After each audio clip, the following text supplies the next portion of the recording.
games remaining. We were 2 points clear of Liverpool and 3 points clear of Man United and Derby. Now, Liverpool did close that gap in midweek, winning 1-0 at Leicester, thanks to a Kevin Keegan goal. So we were now level on points, having played the same number of games, but we were ahead on goal average. 4 games to go then, and next for Q.P.R was a home game against Middlesbrough. Elsewhere, Man United faced Ipswich, and Derby were up against Manchester City. Osborne going inside. And here's Lambert, it's a good opportunity.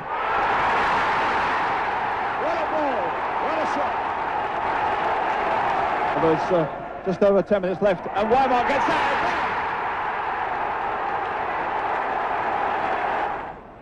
Woods. Try one of his famous benders. And here's Johnson.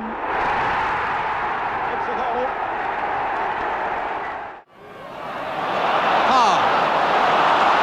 Oakes, Stewart and Keegan in the middle. And it came behind them, but Stewart!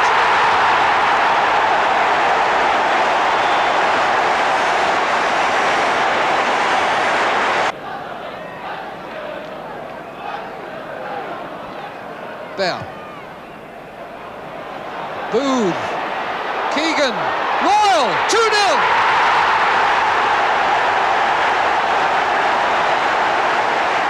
Two goals in a minute. Derby rocked. Stewart. Well done, Stewart. The cross lifted way back here for Royal. Not back across goal for Booth. And 3-0. Power the scorer. Paul Power's first goal for Manchester City.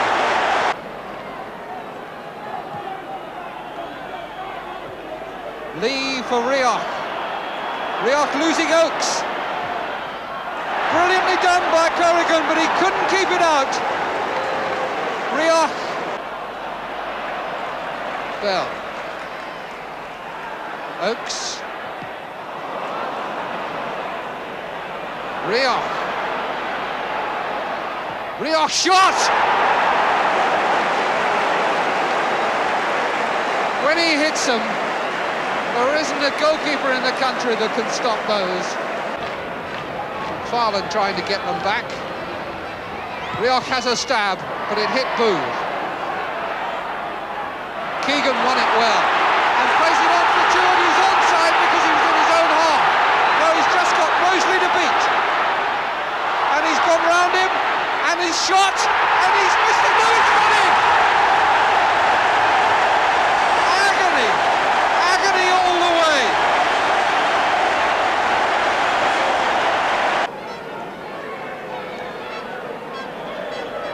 Newton with the corner.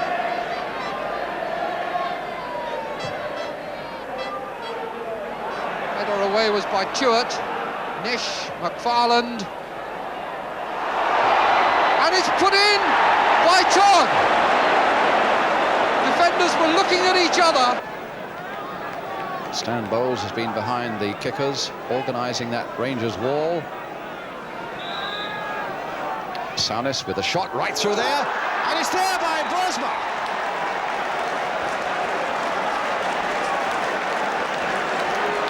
Well, that really is a shaker for Q.P.R. As Saunis took that tremendous free kick through the wall, Parks went down, couldn't hold it, saw it at the very last moment, and Boersma was there to snap it up and score his first goal for Middlesbrough.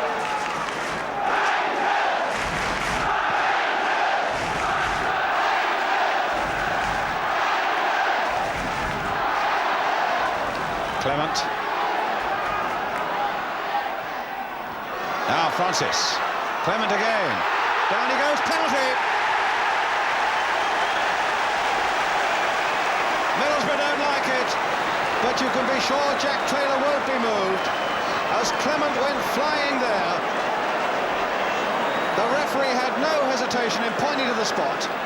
So a skipper's responsibility for Jerry Francis against Jim Platt. And he's got it. 1-1. 1-1 to Francis puffs out his cheeks because he knows that wasn't the best penalty he'll ever take, and in fact it went under Jim Platt's body as Jerry Francis took it. Platt dived to his left, but it went under his body into the back of the net. Now Hollins. There's people like Hollins and Gillard and Clement who've got to come forward, otherwise they're always going to be outnumbered. But here's Gibbons. Yes!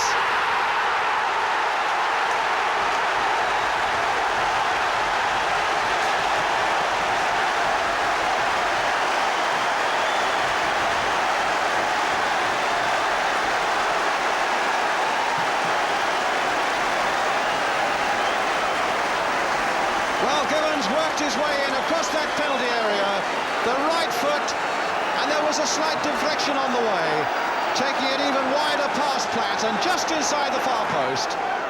Webb played for Gillard.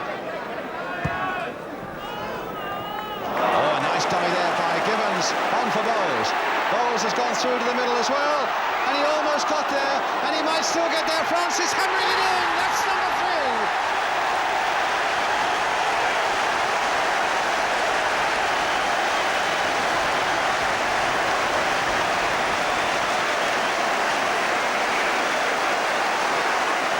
Superb break by Bowles and Gibbons, and when Gibbons looped it in, it looked as though Bowles might have a chance, and then it looked as though he lost it. Platt managed to block it, but it only came to Jerry Francis, and he whacked it into the back of the net. 3-1. And now Bowles. Look at that ball played there for Thomas. Here's a great chance now for Thomas. Oh, and a marvellous save. But Thomas is still there with a chance. But nobody up to support him, so he has to go on his own. And Platt saves the second time. Marvellous run there by Dave Thomas. And a really excellent save in the first place from Jim Platt. Masson. Bowles. Still Bowles. Will this be the fourth? Yes! Stanley Bowles. They're running riot now, Rangers. Carving them up. Easy, easy, roar the crowd as they're on their feet everywhere. As Bowles took that ball beautifully, snaked his way through, right foot shot just inside the post. Q.P.R Rangers 4, Middlesbrough 1. Dave Sexton, an advocate of good attacking football, must be pleased with the way Rangers have played in this second half. And now a chance maybe for them to break out and attack again. Here's Gibbons. Here's Thomas. They really are going for this Middlesbrough defence in this second half, but Souness stopped them then. And Webb, who to my mind has probably been Rangers' best player on this afternoon. Webb absolutely magnificent, again doing a good defender's job there. But Armstrong dinking that one in. Oh, and it's there by Bryan. Well, that stuns everybody, and in fact I think half the crowd didn't even realise it was a goal. So a huge win for QPR, and defeats for United and Derby, plus Liverpool drawing 0-0 of Aston Villa, meant we had opened up a points gap at the top of the table. And even if United and Derby won their games in hand, QPR would have the title in their own hands. It was simple. Win the last 3 games and QPR would be champions of England. So, Easter weekend, 1976. Derby drew 2-2 at home to Leicester, which pretty much ended their chances of winning the title. They were now looking for snookers to have any chance of catching us all. Man United got back to winning ways against Everton, whilst Liverpool took on Stoke at Anfield. Intercepted by Robertson. Now it's with Greenoff. 3 in the middle for him. Salmons, Conroy! Oh, what a good goal! And the man who was off the field having his eyes stitched a few minutes ago gives Stoke the lead. Peter Shilton against Phil Neal. Neal, who's scored from a few this year, but who missed one against Everton. It's tucked away very, very nicely. nicely. And Liverpool supporters celebrate an equaliser which came almost out of nothing, and dare I say it, rather against the run of play. Toshak to Keegan, that was fine play. Highway now. 3 in the middle for him if he can pull it back. Toshak! 2-1!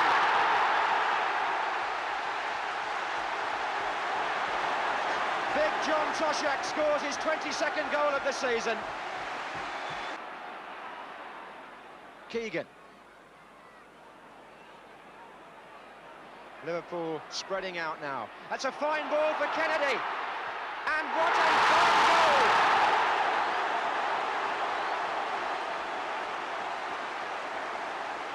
Made possible by Kevin Keegan. There's Pajic. It's a good-looking ball. Greenough getting up. Moores! Stoke snatch one back. Liverpool's defence looking at one another, but it was a good long ball. Hughes. 2 to his right. Keegan. Hughes again. It's a great move, this. Oh, yes. Emlyn Hughes. And surely no Liverpool player deserves it more. Just look at how delighted he is at the end of a week when he was so disappointed about being left out the England squad. Emlyn Hughes makes it 4-2. Callaghan. Liverpool with a man over on this side, and it's Kennedy, number 5. Turned through to him by Keegan. Fairclough on the far post, waiting. There he is!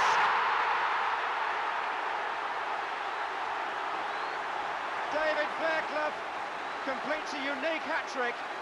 3 times he's come on as substitute in home games, and 3 times he's scored. Oh, lovely ball to Moores. Bloor! That's in! And it's a goal against that Liverpool could really have done without. Clements waves in despair, but well struck by Bloor. So a win for Liverpool. But if we could win away at Norwich, we'd stay top of the table.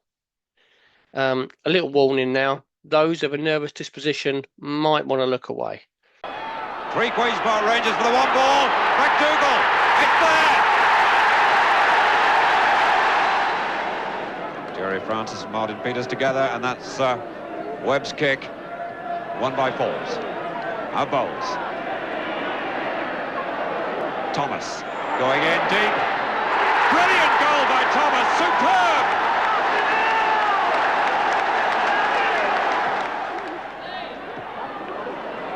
Settling for safety. Oh, what a shot by Morris!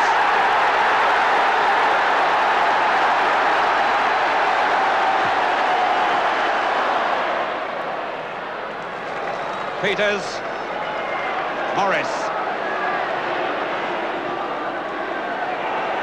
Jones, offside. No, it's given. I thought he'd given offside, but not given, and that's 3-1, a real killer goal by Phil Boyer. John Hollins. Oh, what a good ball to Gibbons. And it's an own goal by Powell. So an offside goal, a mistake from Dave Clement, and a volley from Peter Morris that I don't think even he could believe proved pretty costly for us.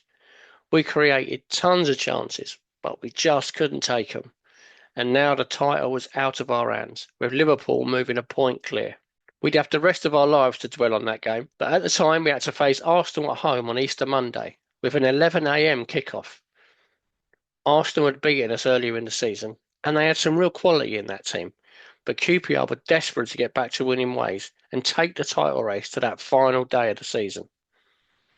Q.P.R were again unchanged, and we went in at half-time goalless as we struggled to break Arsenal down. It away for Arsenal. Here's Brian Kidd. Parks has let that under his body, and Arsenal have the lead. Masson's free kick. Deep to the far post. It's McClintock against his old club. He's equalised for Rangers. The game was heading for a draw, and the title was heading to Anfield, until Stan Bowles went on one last attack. He dribbled into the box. He was caught and went down. Penalty in the last minute of the game. No pressure, Jerry. Over to you. Chances in the last minute, has done it, and Rangers have the 2 points they need. A vital goal, and Rangers tried to hang on, but with seconds remaining, Arsenal actually equalised, only for Brian Kidd to be flagged offside. Well done, linesman, and the Loftus Road crowd could breathe again. I think we were losing 1-0 with 5-10 minutes to go. I think it was Frank McClintock that equalised, and then Stan obviously got brought down in the last few minutes of the game. Obviously controversial, Arsenal were going mad. I remember to this day that the front of that Arsenal programme had me taking a penalty at, I think it was Wolves a couple of weeks ago, and me putting it to the goalkeeper's left, right on the front of that programme. And I remember thinking as I was getting changed going out there, if I get a penalty today, what am I going to do? They can't miss this. Jimmy Rimmer was in goal. And of course, also as I picked the ball up and put it on the spot, I realised if we didn't win today, we wouldn't win the league. So it was like a penalty for the actual championship, First Division Championship. And I remember putting it down, turning around to walk back and looking, and there must have been 4 players at least weren't looking. Phil Parkes was looking the other way. So it was that was a nerve-wracking situation. I decided to change my side, and Jimmy Rimmer went to the left, and I put it to the right, and I think we kicked off, and the whistle went. I didn't want too many of those. As the final whistle went, the crowd went wild. A huge win for Q.P.R. And the joy was slightly deflated as news came through that both Liverpool and Man United had won. So just 1 point separated the top two, with Man United 4 points behind, but with 2 games in hand. United's chances, though, were significantly reduced when they lost one of those games in hand at home to Stoke City by 1-0. And it was really all over for them when they faced Leicester on the 24th of April, losing 2-1. They were then in a position where they could not win the title. Derby lost at Villa, and their game in hand at Everton to leave them well and truly out of the running. It was all down to Q.P.R. or Liverpool. The scenarios were reasonably simple. Anything other than a win for Q.P.R. and Liverpool would be champions. If we won, Liverpool had to avoid defeat against Wolves to claim the title. There was a scenario that if Q.P.R. won 1-0 and Liverpool drew 3-3, we'd finish on the same points with the same goal average, meaning we'd face a playoff at Wembley. To further complicate matters, the 2 teams would not play on the same day, something you wouldn't see these days.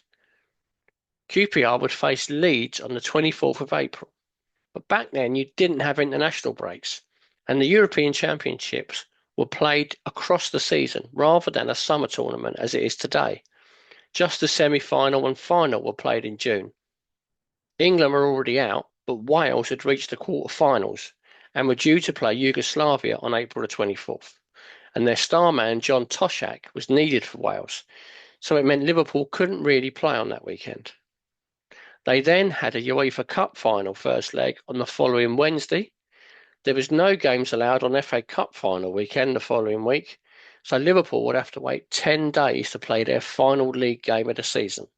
Of course, none of that would have mattered if Q.P.R. had not moved the West Ham game from April the 26th back to January. If that fixture had remained where it was originally scheduled, then wins for Q.P.R. against Leeds and West Ham would have seen Q.P.R. crowned champions, regardless of what Liverpool did. Still, we couldn't change that now, and it was Leeds United standing in our way at a packed Loftus Road. I got my wages before we even played the game. I convinced the secretary upstairs, and I said, "Give me the win bonus," and he gave it me. And I mean, Leeds were a good side. I mean, they're a great side. When we're thinking now, we're playing Arsenals and you're playing Leeds, who were mega sides at the time. And here was little Q.P.R, they were playing to win the league. The most emotional afternoon in the 80-year history of the Queen's Park Rangers Football Club. And these then are the Rangers players who stand so tantalisingly close to the First Division Championship. They know they've got a job to do, and that is to win today and then hope that Wolves can beat the present leaders, Liverpool, at Molineux on May the 4th. They know too how much they owe the hardcore of Rangers supporters, and now they, in turn, are pleased to show their gratitude.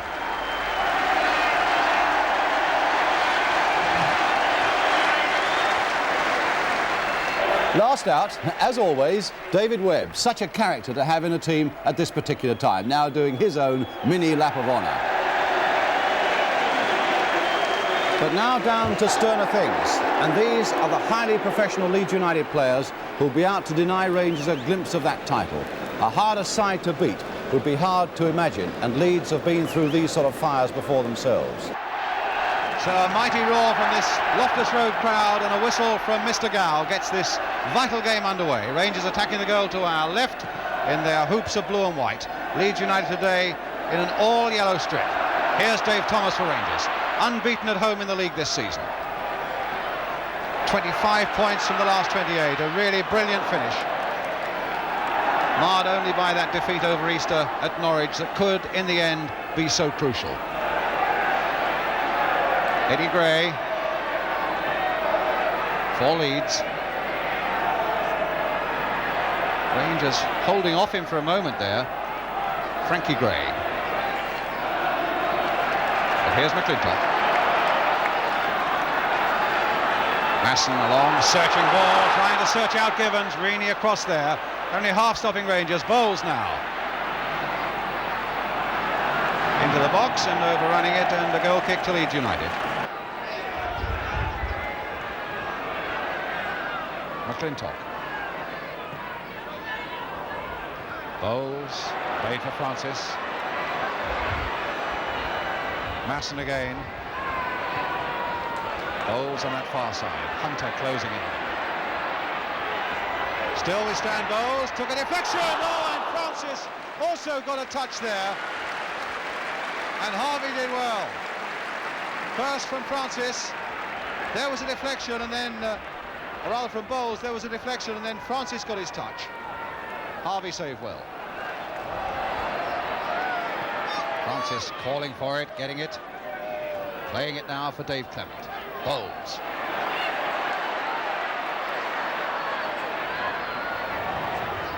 Francis playing it for Bowles again. Could be interesting now. A deep chip this time towards Dave Thomas. Headed back again. Francis tried an overhead and didn't get a firm connection. That looked much more like it from Queen's Park Rangers. Bowles making a lovely bit of play down the right-hand side of that penalty area. A deep cross which was nodded back by Thomas, and Francis couldn't quite get his overhead kick in.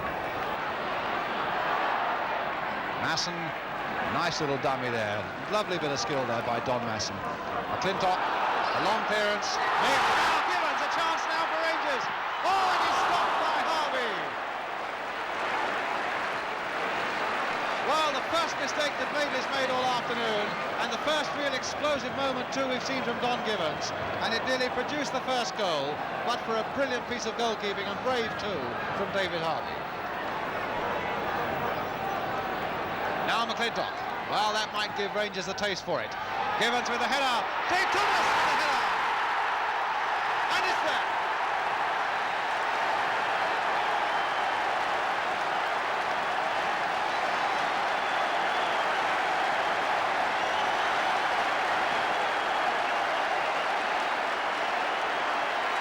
Well, it came floating in.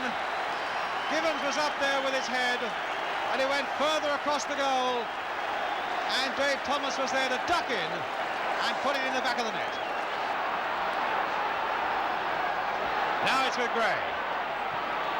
That's a deep cross towards Bremner. David Webb there, so dependable, getting it away for Q.P.R. Francis to Masson.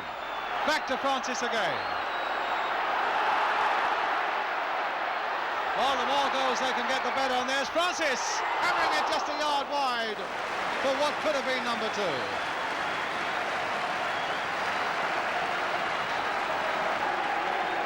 Masson had been playing a lot more forward in the early part of the second half. Givens.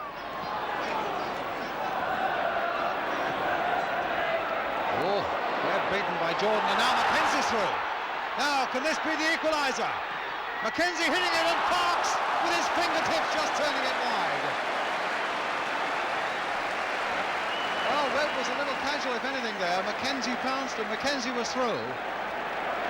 And his shot would have gone just in, but for the fingertips of Phil Parks. Lorimer. Oh, difficult one, back over the head there again. David Webb was there. Trevor Cherry couldn't get his shot in. Francis got it away, and Rangers on the break again with McClintock, and look at the space here now for Bowles. Cutting in quick. Francis is right in there, still with Bowles. He's across the goal, yes! Stan Bowles, number 2.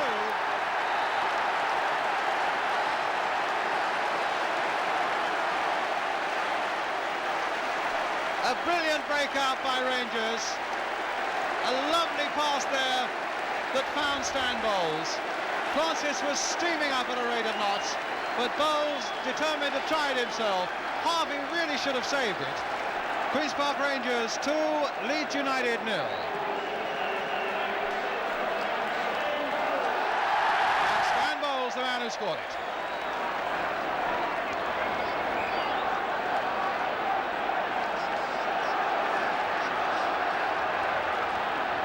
Now it's with Eddie Gray.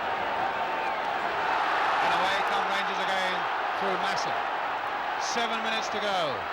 Dave Clement right up this time, and again Bowles has got a bit of space on this touchline. Turning Cherry one way, trying to turn him another, finding a yard of space. Oh, and Clement was a fraction over with that one. But that was sheer brilliance again from Stan Bowles. And defender as experienced as Trevor Cherry. He turned him one way, turned him the other, found a yard, and then a lovely little chip cross, and Dave Clement just a little too high with it. So the crowd have come to see a famous victory that they hope might have a lot of meaning to it, and they're enjoying every moment of it.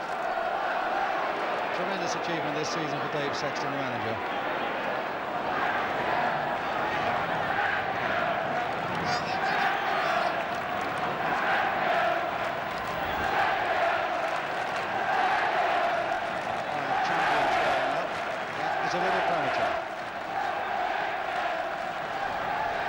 And there goes that final whistle. Rangers have got the win they wanted, and now they have to wait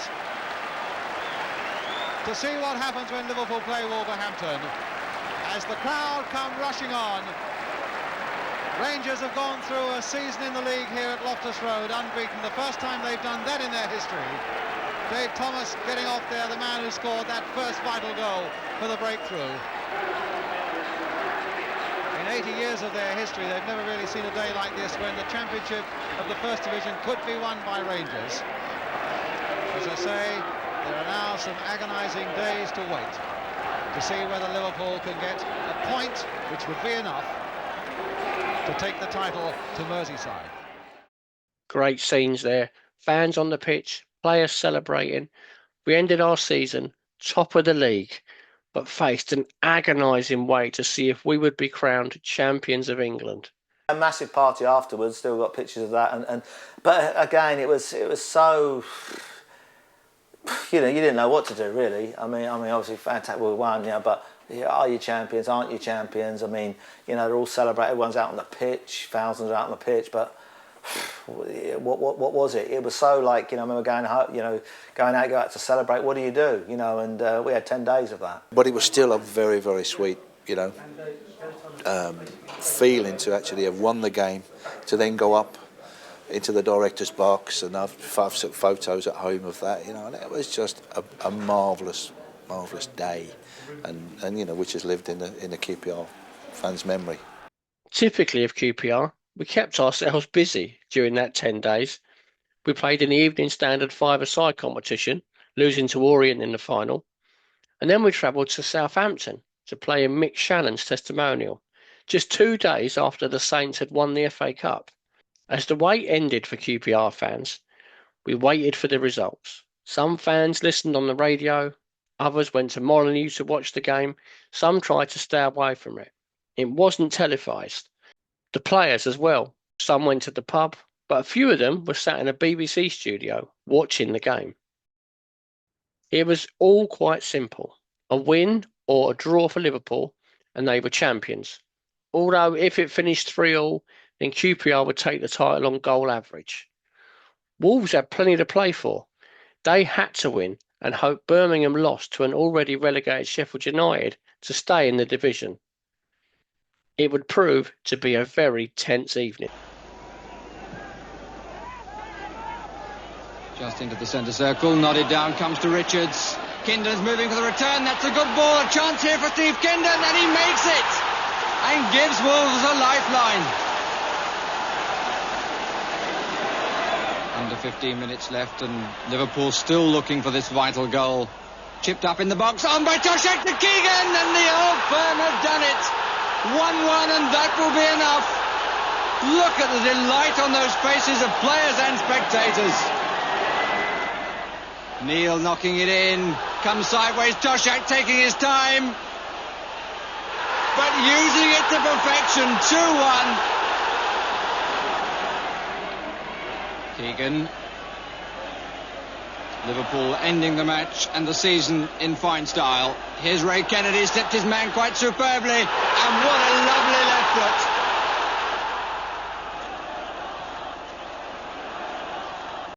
So there you have it. Q.P.R were 14 minutes away from being crowned champions of England. A brilliant season, but a heartbreaking end. We won 14 of our last 17 games. An incredible effort. So close, but yet so far.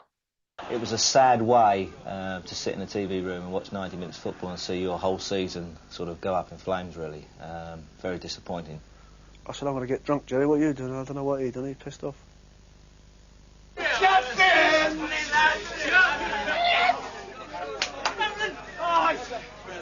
can't believe it. I watched that at the BBC with Jerry Francis. I left when it was 1-1.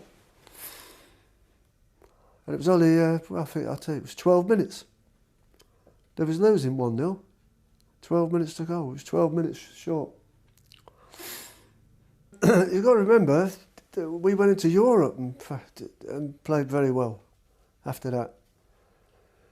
Where David Webb and Frank McClintock was getting on a bit, you know what I mean? It was fantastic. But, yeah, it was a bit of a downer when we lost the league. We was definitely the best side in the league. Everybody said we was the most entertaining side. There was no doubt about that. When we played night games, there'd be 25 managers up there just to watch us. So here's the final league table. At the bottom end, Wolves, Sheffield United and Burnley were all relegated. And after a good start, West Ham would have been a bit disappointed to finish so low down the table, along with Arsenal and Newcastle. Manchester City qualified for Europe by winning the League Cup.